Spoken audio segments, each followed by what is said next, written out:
బైబిల్ని పాటిస్తుంటే పరిపూర్ణంగా పాటించండి, లేదా లోకంలో పరిపూర్ణంగా వెళ్ళిపోండి అంతే. ఎందుకంటే చావు ఎలాగో ఉంది.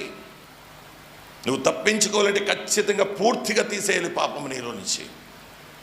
పరిపూర్ణంగా ప్రభు వైపుకి రావాలి. ఏ చిన్న తప్పు జరిగినా నీవు తప్పించుకోలేవన్న సంగతి నీవు గుర్తుపెట్టుకోవాలి. మనశ్శాంతి లేదు, నెమ్మది లేదు, దుఃఖంతో బాధతో క్షీణించిపోతూ చస్తే బాగుంటుంది, ఇంకెన్ని రోజులు నేను బ్రతకలేకపోతున్నానండి, అయ్యా నేను వెళ్ళిపోతే బాగుంటుందంటారు. చేతకాని దద్దమ్మలు ఈ మాటలు మాట్లాడేవాళ్ళు.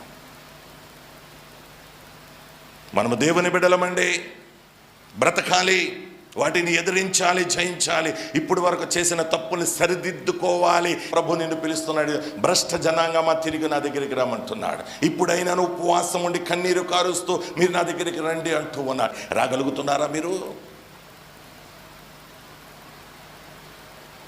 తెలియక చేసాము, ఓకే, అందుకే మన జీవితం ఇలా ఉంది, కానీ దీన్ని సరిదిద్దుకోగలమో? ఎందుకో తెలుసా? ప్రభు మనల్ని ప్రేమిస్తున్నాడు. గట్టిగా తప్పట్లు కొట్టి ప్రభుని మేంపరచాలి.